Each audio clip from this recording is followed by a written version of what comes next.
I'm always really skeptical of biopics because you worry that they're trying to tell or reveal a different side of this person that people cherish. But this script I really loved and really surprised me because it was very much a celebration of Queen and everything that they created, and a celebration of the person that Freddie was. And you can tell that it's written by people who really love him, and it's now led by people who really love him and appreciate him. Bohemian Rhapsody follows the story of the band Queen, and specifically Freddie, from his journey from Farouk Balsara to Freddie Mercury. When there's no doubt in her that he should absolutely just be himself and follow these instincts and dress how he wants. That's an awakening in her, but also just her absolute acceptance of that, with no questioning and no doubt. It must be very new to him as well.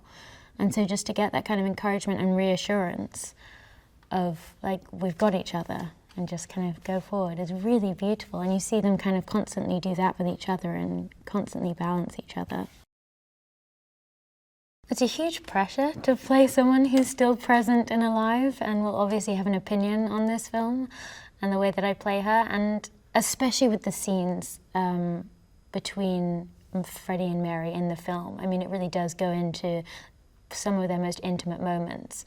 And so your first response is wanting to protect her and not pretending to think I know how it actually felt to be there. So I can only give kind of my own interpretation, and as Lucy, interpret how she would respond in that situation, how Mary would respond. I think one of the main things that attracted me to the part of Mary was the dynamic that she and Freddie have and had throughout his entire life and their entire lives together. And although it starts as a romantic relationship, it is something that is so much deeper than that and so important to both of their existences that it carries on even after they realize they can't be together as a couple. And to know that she was his kind of closest ally, they were each other's closest allies till the very end of his life, and in such a beautiful, deep way, was really impactful and really kind of a beautiful lesson. The production design, the sets, and the costumes have all been so beautiful and so exquisitely put together and made that you kind of are completely transported when you're there.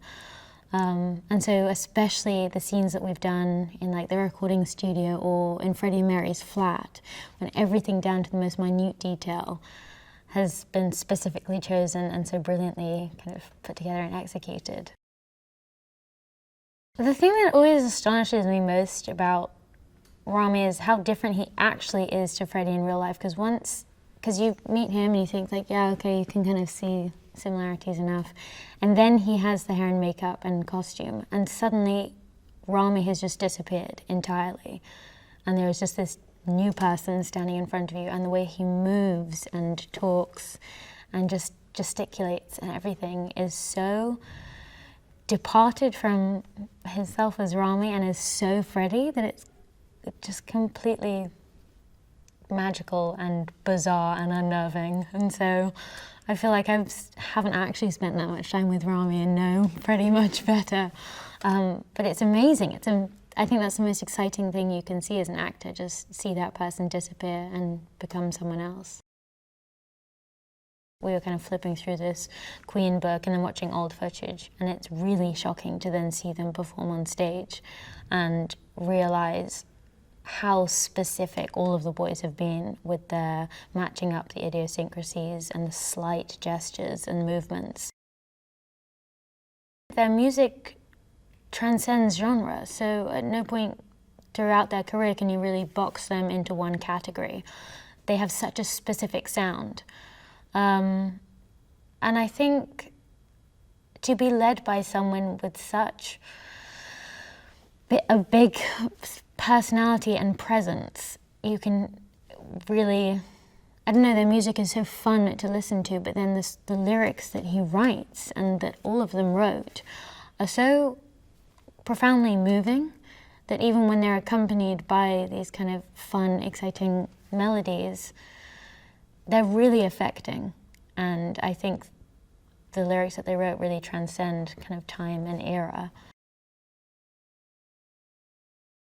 Hey, Vale here with some cool movie facts on the efforts some actors go to create the characters they play.